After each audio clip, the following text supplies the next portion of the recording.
సమాజంగా మనం ఏం చేయగలం? రాష్ట్రము యూనియన్ ప్రభుత్వము రెంటికి మధ్య చాలా తేడా కనిపిస్తోంది, అంకెల్లో కానీ లేకపోతే తీరులో కానీ. ఈ రెంటికి మధ్య ఉన్నటువంటి ఈ తేడాను తొలగించి, ఈ గ్యాప్ని తొలగించి ఏ రకంగా ఇటు రాష్ట్ర ప్రయోజనాలు అటు జాతీయ ఐక్యత ఈ రెంటిని కాపాడడం కోసం పౌర సమాజంగా మనం ఏం చేయగలం? కాలక్రమేణా ఇది తాత్కాలికమైన సమస్యగా మేము భావిస్తున్నాం. కాలక్రమేణా ఈ దేశంలో ఫెడరల్ వ్యవస్థను గురించిన పెద్ద చర్చ వస్తున్నది. తర్వాతి స్థాయిలో, తర్వాత దశలో ఫెడరల్ వ్యవస్థ ఏ రకంగా ఉండాలి, యూనియన్కి రాష్ట్రాలకు మధ్య సంబంధాలు ఎట్లా ఉండాలని చెప్పన్న విషయం ఇంకా దేశవ్యాప్తంగా మరికొందరు నిపుణులు కూడా ఆహ్వానించి ఆ రంగంలోకి వెళ్ళే ప్రయత్నం జరుగుతుంది. దీనిలో సభ్యుల పేర్లు మీకు మనవి చేస్తాను. వారిలో ఒకరిద్దరు ఇవాళ రాలేకపోయినారు వివిధ కారణాల వల్ల. ఒకసారి దయచేసి మీరు అందరినీ కూడా ప్యాన్ చేయండి. పెద్దలు ఆంజనేయ రెడ్డి గారు, రిటైర్డ్ ఐపీఎస్ అధికారి. ఇవాళ తెలుగునాట 2 రాష్ట్రాల్లో కూడా టూరిజం నిజంగా బాగా, లోకల్ టూరిజం కొంతమేరకు అభివృద్ధి చెందిందంటే పూర్తిగా అది వారి కృషి వల్ల. ఒక డీజీపీ స్థాయిలో ఆయన రిటైర్ అవ్వడమే కాకుండా తెలుగు ప్రజలకు అనుపాన సేవలు అందించిన అధికారి. చెంగల్ రెడ్డి గారు, ఆయన CIFA, confederation of Indian farmers associations, దానికి director general. Thimmareddy farm foundation, దాని వ్యవస్థాపకులు. హెచ్జే దొరగారు అక్కడ కూర్చున్నవారు, రిటైర్డ్ డీజీపీ, మీ అందరికీ తెలుసు. అలాగే కేంద్ర విజిలెన్స్ సంఘం, నాకు మామూలుగా ఈ కేంద్రము సెంట్రల్ అంటే ఇష్టం ఉంది, కానీ ఇది మరి డెసిగ్నేషన్ అట్లా ఉంది కాబట్టి పనిచేశారు. ప్రొఫెసర్ ఎస్ గాలెం ఇప్పుడు దాకా ఉండి బయటికి వెళ్ళారు. ఈ సంస్థ డైరెక్టర్ ఆయన సుప్రసిద్ధ ఆర్థికవేత్త. ప్రొఫెసర్ ఎం గోవిందరావు గారు ఇవాళ రాలేకపోయినారు, విదేశాల్లో ఉండటం చేత. ఆయన 14 ఆర్థిక సంఘంలో, మన వేణుగోపాల్ రెడ్డి గారు చైర్మన్గా ఉన్న ఆర్థిక సంఘంలో ఆయన సభ్యులుగా చేశారు. కేంద్ర రాష్ట్ర ఆర్థిక సంబంధాల విషయంలో దేశంలో చాలా నైపుణ్యం ఉన్న వాళ్ళ వారు ఈ ప్రక్రియలో పాల్పంచుకుంటున్నారు. జస్టిస్ ఎంఎన్ రావు గారు మనందరికీ సుపరిచితులు, న్యాయ కోవిదులుగాను, నిజాయితీకి మారుపేరిన వ్యక్తిగాను, సమాజంలో అందరికీ న్యాయం జరగాలన్న తపన ఉన్న వ్యక్తిగాను. హిమాచల్ ప్రదేశ్ చీఫ్ జస్టిస్గా వారు పదవి విరమణ చేశారు.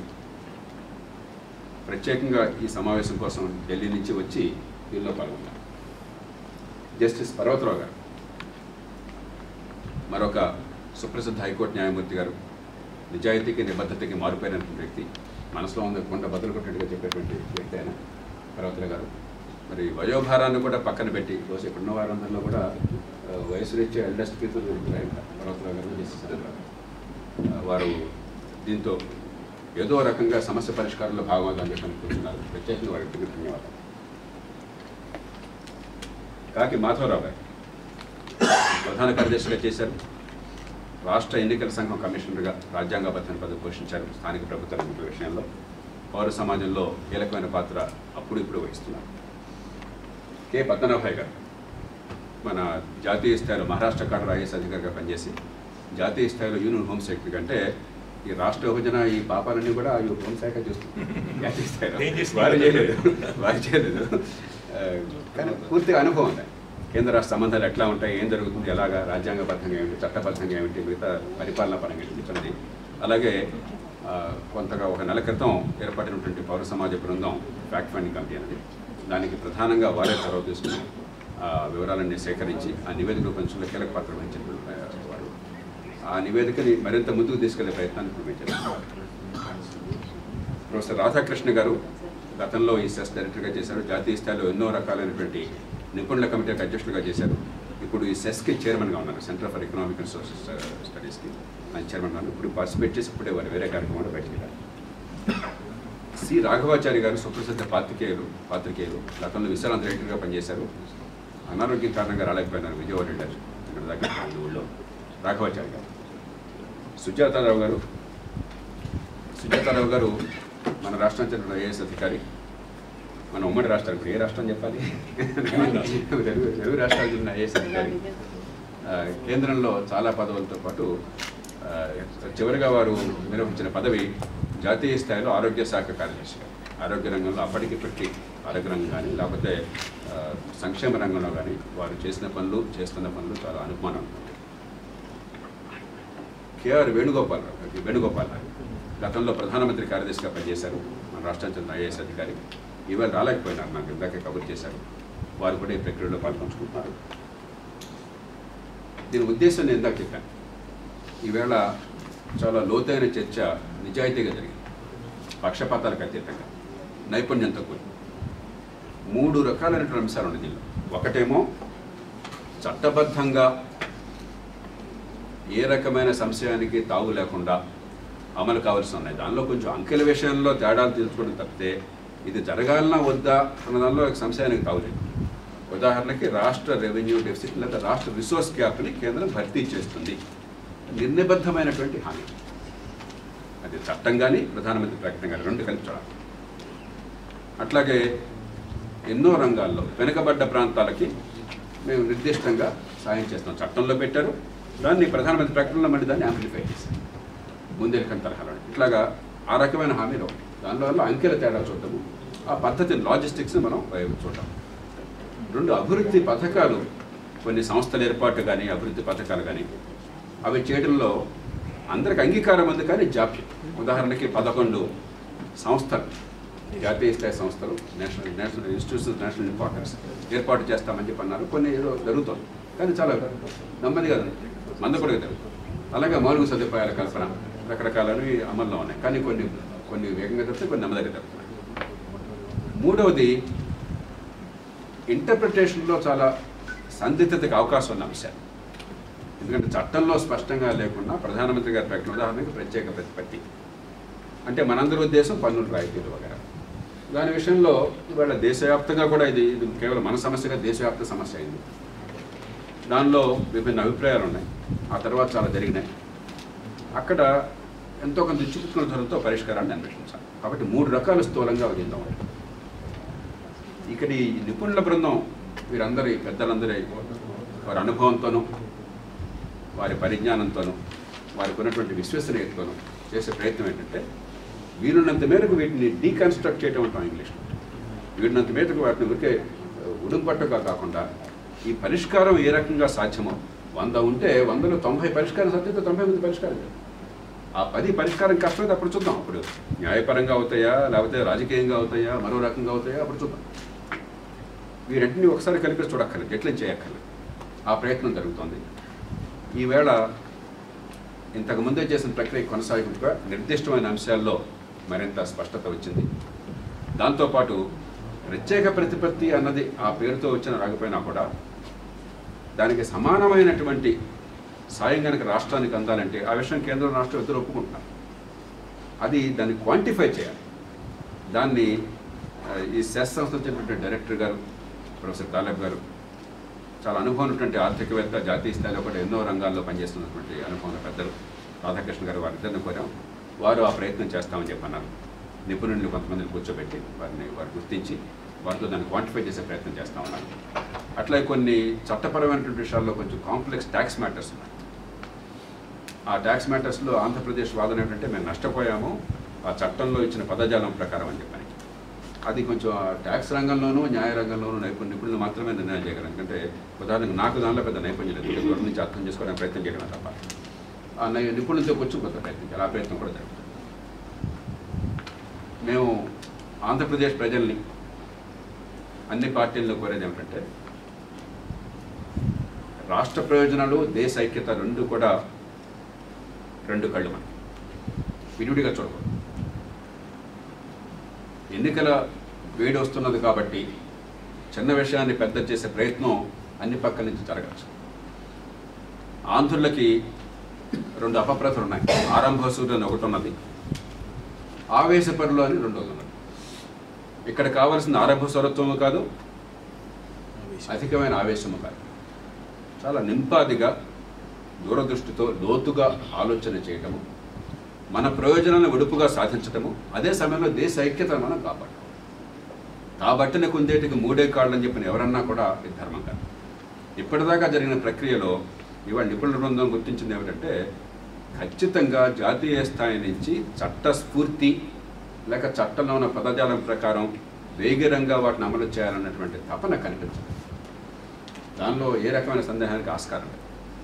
పనులు జరిగినాయి కొన్ని, కొన్ని జరగలేదు. కానీ చట్టాన్ని చిత్తశుద్ధితో అమలు చేయాలి, ఎందుకంటే కాల పరిమితి లోపల 5 ఏళ్ల లోపల జరగాల్సిన పనులు ఇవన్నీ కూడా చిత్తశుద్ధితో చేయాలని చెప్పిన తపన కనిపించదు. ఏదో రకంగా మామూలుగా ప్రభుత్వాలు జరుగుతున్న రీతిలో ఒక యథాలాపంగా ఉదాసీనంగా జరిగే పద్ధతి కనిపించింది. అలాగే రాష్ట్రంలో కూడా మరింత సమర్థంగా రాష్ట్రానికి ఏ రకంగా చట్టబద్ధంగా రావాలన్న విషయం మరింత సమర్థంగా వ్యవహరిస్తే ఇంకా కొన్ని రంగాల్లో బాగుండేది. కొన్ని ఇబ్బందులు తలెత్తున్నాయి, కానీ వాటిని పరిష్కారం చేయడం అసాధ్యంగా ఇప్పటికి కూడా. జరిగింది అది జరిగిపోయింది. ఇప్పుడు మనం పార్టీలు, పక్షపాతాలు, ఎన్నికల్లో ఓట్లు దాన్ని పక్కన పెట్టి అవి ఉండవని మేము ఎవరు అంటలేదు. కానీ అది వేరు, రాష్ట్రము దేశము వేరు. దేశ ప్రయోజనాలు ఒక పార్టీతో ముడిపడినాయి కాదు, ఒక నాయకుడితో ముడిపడినాయి కాదు. అలాగే రాష్ట్ర ప్రయోజనాలు ఒక పార్టీతో ఒక నాయకుడితో ముడిపడినాయి కాదు. ఇవి శాశ్వతంగా ఉండేటువంటి ఇవన్నీ కూడా ఫెడరల్ వ్యవస్థ బలోపేతానికి దారితీయాలి, ఆంధ్రప్రదేశ్ ప్రజల ప్రగతికి దారితీయాలి, ఈ దేశ ఐక్యతకు దారితీయాలి. వీటికి పనికొచ్చే రీతిలో మాకెవరికి అధికారం లేదు. ఇన్నేళ్లుగా అంత అధికారం ఉండి, అన్ని వనరుల్లో ఉండి, సర్వశక్తులు ఉన్న కేంద్ర రాష్ట్ర ప్రభుత్వాలు చేయని పని మేము చేస్తామని మేమే హామీలు ఎవరికి ఇవ్వబోవటం లేదు. కానీ మౌన ప్రేక్షకుల్లో ఉండటం ధర్మం కాదని చెప్పని సమాజం నుంచి మా అందరి మీద ఒత్తిడి. ఇంతటి సంక్షోభం వచ్చినప్పుడు అనుభవం ఉన్నవారు, పరిజ్ఞానం ఉన్నవారు, నిపుణులైన వారు, విశ్వసనీయత ఉన్నవారు మౌనంగా కూర్చోవడం ధర్మం కాదని చూస్తుంది. ఆ వాదన సభలో అందరికీ అనిపించింది కాబట్టే మేము ప్రక్రియకి అడుగుపెట్టాం. ఈ ప్రక్రియ చిత్తశుద్ధితో దీన్ని కొనసాగించే ప్రయత్నం చేస్తాం. అన్ని వర్గాల నుంచి దీనికి సహకారాన్ని మేము కోరుతున్నాం. ఇక మీ ప్రశ్నలు ఏమన్నా ఉంటే పెద్దలంతా ఇక్కడ ఉన్నారు కాబట్టి వారి నుంచి మీ సమాధానాలు ఇస్తారు. మనందరూ భోజనానికి వెళ్దాం. మీడియా మిత్రులు కూడా దయచేసి ఇక్కడ ప్రతినిధి ఏర్పాటు చేసాం, దానిలో పాల్గొన్నాం కోరుతున్నాం. సార్, ప్రధానంగా మీరు జేఎఫ్సీలో కూడా మెంబర్గా కొనసాగారు. జేఎఫ్సీలో కూడా మీన్స్ లేక 2014-15లో ఆ తర్వాత సంవత్సరాలకి అది భారం అయిపోయింది. దాన్ని కేంద్రం భరించాలని చెప్పి రాష్ట్ర వాదన చేస్తుంది. కానీ అంకెలు మాకు ఎవరు ఇప్పుడు అంకెలు వచ్చి 2,900 కోట్ల రూపాయలు ఉదాహరణగా ఆ పద్ధతికి అంకెలు వచ్చింది. రెండోది, ఈ అంకెలు తేల్చడమే కాకుండా మారుతున్న అంకెలు ప్రతిరోజు ప్రతి నెల అర్థం చేసుకోవడం కాకుండా దాంతో ఆగిపోయింది. దాని తర్వాత అసలు కొనసాగింపుగా ఏ చర్య చేపట్ల. ఎవరైతే దాన్ని ప్రారంభానికి ఒక చొరవ తీసుకున్నారో వారి తర్వాత దాని గురించి ప్రయత్నం జరిగింది కనిపించాలి. అంచేత పౌర సమాజంగా మనందరి బాధ్యత ఏమిటంటే ఒక పర్పస్ కోసం మనం కూర్చున్నాం, ఆ లక్ష్యం నెరవేరడం కోసం మనం చేతనైనంత దోహదం చేయాలి. దానికోసం చెప్పని ఈ ప్రక్రియ ఒక ప్రాసెస్గా, అదేమో ఒక ఈవెంట్గా జరిగింది, ఇది ఒక ప్రాసెస్గా జరిగింది. సార్, రాష్ట్రంలో అన్ని ప్రధాన పార్టీలు ప్రత్యేక హోదానే ఎజెండాగా ఢిల్లీలో పోరాటం చేస్తున్నారు. మీరు చెప్తుంది మాకు అర్థమవుతుంది ఏంటంటే ప్రత్యేక హోదా రాదు, అందులో ఉన్న అంశాలను సాధించుకునే విధంగా కృషి చేయాలనే విధంగా మీ వ్యాఖ్యలు ఉన్నాయి. అంటే ఏంటంటారు, కన్ఫ్యూజ్ ఏంటంటారు? మనం అంతా కూడా మంత్రాలు, స్లోగన్స్కి అలవాటు పడ్డామండి. నేను నిర్నిబంధంగా చెప్తున్నాను, ప్రత్యేక హోదా అన్నది తెర మందికి తీసుకొచ్చిన వాళ్ళలో ప్రథముడిని నేను. రాష్ట్ర శాసనసభలో కానీ జాతీయ స్థాయిలో కానీ ఆనాడు అసలు రాష్ట్ర ఆర్థిక వ్యవస్థ ఎట్లా ఉంటుంది, తెలంగాణ విభజన అయిన తర్వాత హైదరాబాద్ నగరం తెలంగాణకు పోయిన తర్వాత అన్నది ఆ వివరాలు శాసనసభలో నేను బయట పెట్టేదాకా అప్పటికిప్పటికి అసలు ఊసలేదు. దానికి ఏం పరిష్కారం చూపెట్టాలి విభజన పొందాక ఆంధ్రప్రదేశ్ రాష్ట్రానికి అని చెప్పని దానికి ప్రత్యేక ప్రతిపత్తిగా నేను సూచించాను. కానీ ప్రత్యేక ప్రతిపత్తి ఒక మంత్రం కాదు ఇది. దానిలో 4 అంశాలు ఉన్నాయి. రెవెన్యూ లోటు లేక రాష్ట్రానికి ఆర్థిక వెలితిని పోడ్చాలి. రెండో అంశం, వెనుకబడ్డ ప్రాంతాల అభివృద్ధి కోసం ప్రత్యేక ఏర్పాట్లు ఉండాలి. మూడో అంశం, కేంద్రం రాష్ట్రంలో అమలు చేసే వివిధ పథకాల్లో కేంద్రం వాటా ఎక్కువ ఉండి రాష్ట్రానికి భారం తగ్గాలి. నాలుగో అంశం, పన్నుల రాయితీలు ఇక్కడ పెట్టుబడులకు ఉండాలి. ఈ 4 కలిపి ప్రత్యేక ప్రతిపత్తి అన్నాం. నేను ఆనాడు కోరింది రాష్ట్రం మొత్తానికంటే బరువు పెరిగిపోతుంది, ప్రతిఘటన వస్తున్న ఇతర రాష్ట్రాల నుంచి అని చెప్పని 7 జిల్లాలను గుర్తించి ఆ గణాంకాలను బయటపెట్టి ప్రత్యేక ప్రతిపత్తి ఉన్నటువంటి 4 పెద్ద రాష్ట్రాలు అస్సాం, హిమాచల్ ప్రదేశ్, ఉత్తరాఖండ్, జమ్మూ కాశ్మీర్, వీటితో పోల్చి మళ్ళీ మీరు 4-5 లక్షల జనాభా ఉన్న నాగాలాండ్తోనూ సిక్కింతో పోలిస్తే కూడా పెద్ద అర్థం లేదు. పోల్చి రాయలసీమ, ఉత్తరాంధ్రకి వాటితో పోల్చి ఆ సమాచారం ప్రజల ముందు పెట్టి, కేంద్ర ప్రభుత్వం ముందు పెట్టి, అన్ని జాతీయ పార్టీ ముందు పెట్టి ఆనాడు కోరాం. ఎప్పుడైతే రాష్ట్రం మొత్తానికి అన్నారో అది ఇది కాకుండా పోయింది మాట. కాబట్టి ఇప్పుడు మనం ఏం చేస్తున్నామంటే ఈ 4 అంశాలు విరుడుగా చూద్దాం. పన్ను రాయితీల సంగతి అక్కడ పెడదాం, ఖచ్చితంగా దానికోసం కోరదాం. కానీ రెవెన్యూలో భర్తీ కావాలిగా.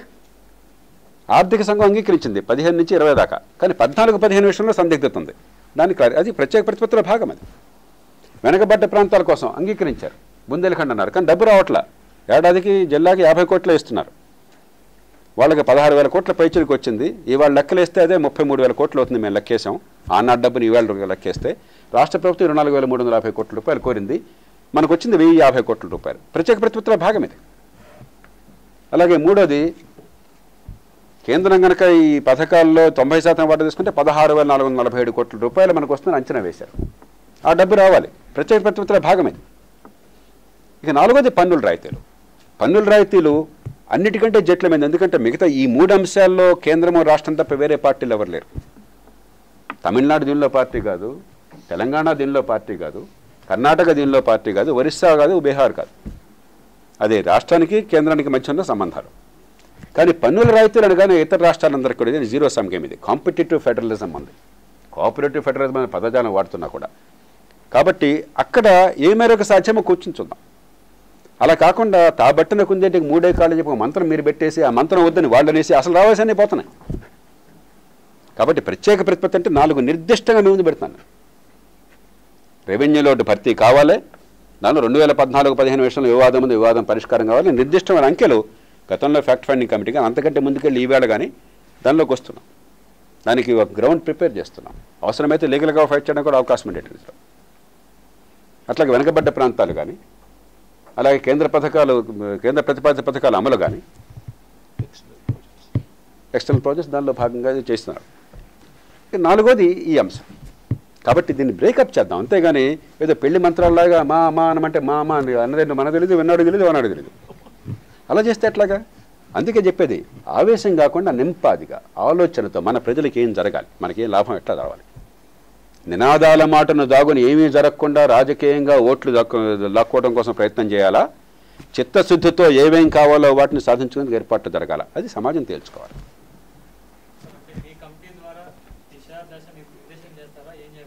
మాకు చేతనైతే మేము చేస్తాం. దిశ నిర్దేశించిన అధికారం ప్రజలు ఇచ్చింది. కేంద్రంలో ఉన్న క్యాబినెట్కి, రాష్ట్రంలో ఉన్న క్యాబినెట్కి, రెండులో ఉన్న చట్టసభలకి. మాకెవరు ఇచ్చారు? ఇది దేవుడి పెళ్లి. కాబట్టి మేము కూడా బాధ్యత, పౌరులంగా అందరం బాధ్యత కావాలి. మేము రోజు ఉపన్యాసాలు ఇస్తున్నాం కదా, ఇది కేవలం ప్రధానమంత్రి బాధ్యత కాదని. కాబట్టి మేము కూడా మా చేతనాన్ని మేరకు ఏ అధికారం లేకుండా బాధ్యత తీసుకునే ప్రయత్నం చేస్తున్నాం. మీరు ఇక్కడ కూర్చున్నారంటే ఆథెంటికేషను ఇక్కడ వాళ్ళ విశ్వసనీయత వీళ్ళ రికార్డు. ఇప్పుడు ఆయన హోమ్ సెక్రటరీగా చేశారు అంటే ఇప్పుడు ఆయన రిటైర్ అయినారు కాబట్టి అక్కడ ఈయన తర్వాత 25 ఏళ్ళ తర్వాత కూర్చున్న కుర్రాడికి చాలా తెలివితేటలు ఎక్కువ, నేను లేవంటానా? మీరు రిటైర్ అయినారు కాబట్టి అక్కడ కూర్చున్న సుప్రసిద్ధ న్యాయమూర్తి నిజాయితీకి మారిపోయారు, ఆయన తప్ప ఇంకోటి లేరంటే. కాబట్టి అన్ని పదవుల గురించి ఆలోచించబోకండి. మన దేశంలో మన సమస్య అంతా అదే, పదవి పదవి పదవి. ఎందుకో తెలీదు. సమాజానికి వీరి ఆలోచనలు, వీరి రికార్డు పనికొస్తుందా, విశ్వసనీయత ఉందా? ఉందంటే వినండి, లేదంటే వినకపోండి. కేంద్రం కానీ, రాష్ట్రం కానీ, పత్రికలు కానీ, ప్రజలు కానీ మీరు వినవంటే మేమేం చేస్తాం? మేము కొడతాం తుపాకి పెట్టి. వింటారో లేదో మీ ఇష్టం. పౌరులుగా చేయాల్సిన బాధ్యత మాది. మా బాధ్యత మేము నెరవేరుతుంది. దాన్ని ఫర్దర్ స్టెప్ చెప్పాను కదా, దానిలో ఉన్నటువంటి లోటుపాట్లు తొలగించడము, అప్ టు డేట్ చేయడం, రెండోది ప్రాసెస్ కొనసాగింది. అది ఒక అడ్హాక్ అయిపోయింది, తర్వాత ఊసలేదు దాని గురించి, మర్చిపోయారు అందరూ. ఇది ఒక ప్రాసెస్, ఇది కంటిన్యూయింగ్ ప్రాసెస్. అందుకనే ఇప్పుడు గోవిందరావు గారు తెలుగువాడు కదా, ఆయన ఆర్థిక సంఘం సభ్యుడు, దేశ ఆర్థిక నిపుణుడు ఆయన. కాబట్టి ఇప్పుడు మనం అనుకోవటం కాదు, మిగతా రాష్ట్రాలను కూడా ఒప్పించగలగాలి. జాతీయ స్థాయిలో నిపుణులు కూడా ఒప్పుకోగలగాలి. తెలుగు వాళ్ళు కాని వాళ్ళు తెలుగు వాళ్ళు చెప్పుకోవటం ఉంది. తెలుగు వాళ్ళకి ఒకటి విషయం కాదనేమంటారు, మిగతా వాళ్ళు కూడా ఒప్పుకోవాలని చెప్పగలగాలి. అప్పుడు దేశంలో మార్పు, మనకు కావాల్సిన మార్పు వేగంగా వస్తుంది. కాబట్టి ఇప్పుడు ఒక ప్రక్రియగా చేపట్టాం, ఒక అడ్హాక్గా కాదు.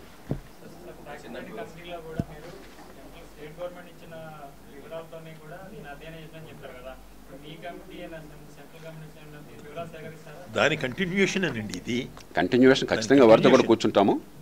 మేమందరం కూడా కేంద్ర ప్రభుత్వం కనుక మాకు టైం ఇచ్చేట్టయితే జాతీయ స్థాయిలో ఫైనాన్స్ మినిస్ట్రీతోనూ, ఇంకా అంతకంటే పెద్దవారు ప్రధానమంత్రి గారు కూర్చున్నట్టు సంతోషంగా వారితోనూ కూర్చుని పార్టీలకి పక్షపాతాలకు అతీతంగా కొంచెం ఆవేశాలు చల్లార్చుకుంటే ఎన్ని పరిష్కారాలు సాధ్యమనేవి వారి దృష్టి తీసుకొచ్చే ప్రయత్నం చేస్తాం.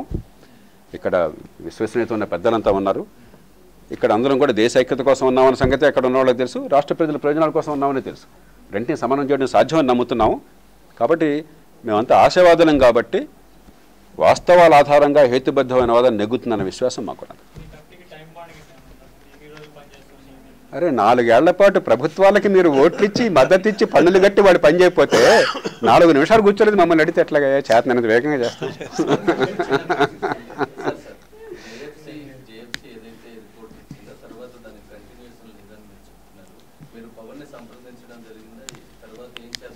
ఇప్పటికి ఆ చర్చ అనవసరం. ఇప్పుడు ఒక ప్రక్రియ ఉంది, అది పౌర సమాజ బృందం, ఇది పౌర సమాజ బృందం. మనకు కావాల్సింది రాష్ట్ర ప్రజలను నెరవేరటం. దానికి విశ్వసనీయత గల పెద్దలు ఆనాడు కొంతమంది కూర్చున్నాం, ఇంకా దాన్ని విస్తరించాం. అంతకంటే అనుభవం, అంతకంటే విశ్వసనీయత ఉన్న పెద్దలంతా కూర్చున్నారు. ఇంకా ఎక్కువ మందిని మరికొంతమంది కూర్చుంటారు.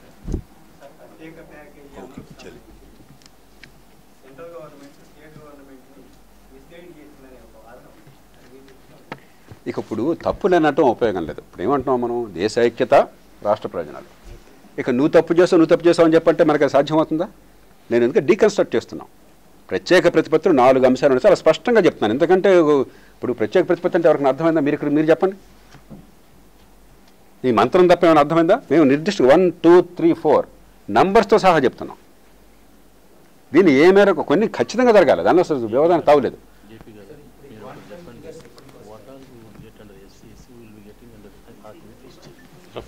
ఇప్పుడు జస్టిస్ ఎంఎన్ రావు గారు చెప్పినట్టుగా, ఒకటి రెవెన్యూ లోటు భర్తీ చేయాలి, లేకపోతే రిసోర్స్ గ్యాప్ పదజాలం వాడింది, భర్తీ చేయాలి. 2 వెనుకబడ్డ ప్రాంతాల అభివృద్ధి కోసం బుందేలఖండ్ స్థాయిలో కేటాయింపులు జరగాలి, అమలు చేయాలి. 3 కేంద్ర ప్రతిపాదిత పథకాల అమలులో కేంద్రం వాటా 90% ఉండాలి. 4 రాష్ట్రంలో పెట్టుబడులకు పన్నుల రాయితీలు కావాలి. సెలెక్ట్ ఏరియాస్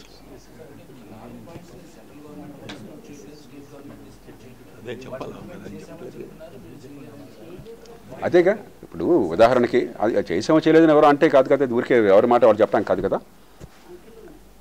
2014-15 సంవత్సరంలో ఏ రకంగా చూసినా కూడా 13,400 కోట్లకు తగ్గకుండా బహుశా 16,000-17,000 కోట్ల రూపాయల దాకా రెవెన్యూ లోటు భర్తీ చేయాలి. 4,100 కోట్లు మాత్రం భర్తీ చేస్తామని 3,900 కోట్లు ఇచ్చారు. దీనిలో వాళ్ళన్నా వీళ్ళన్నా లేదు, ఒకటే ట్రూత్. నేను చెప్పాను కాబట్టి ట్రూత్ కాదు, figures. Now we are willing to stand by the numbers we are giving, and we are telling you why we believe these numbers are accurate. That credibility. And there is again some dispute to tune of 2,000 to 3,000 crores, but to a minimum of over 13,000 crores there is no dispute. I will give you the specifics now that you asked the question nicely. 1,500 crores of restructuring of DISCOMs. It is a national program going on all over the country. It contributes to the revenue deficit of Andhra Pradesh. There is no justified reason why Government of India can say, I will not allow this expenditure. 2, Pay Revision Commission. It's a normal process all over the country. There's an increase of salaries to the tune of 3,920 crore rupees in that particular year. You can dispute whether 43% should be allowed or 29% as the Pay Revision Commission recommended. That can be disputed, but they cannot be disputed about the cost of funding the salaries of employees. That is a legitimate charge on the state. 3, old age pensions. Because of the increased enhancement of pensions, the burden has increased to 3,500 crores additionally, by 3,500 crores. You can say my commitment is only to match. Telugu Popular TV. Telugu Popular Channel. Telugu Popular TV.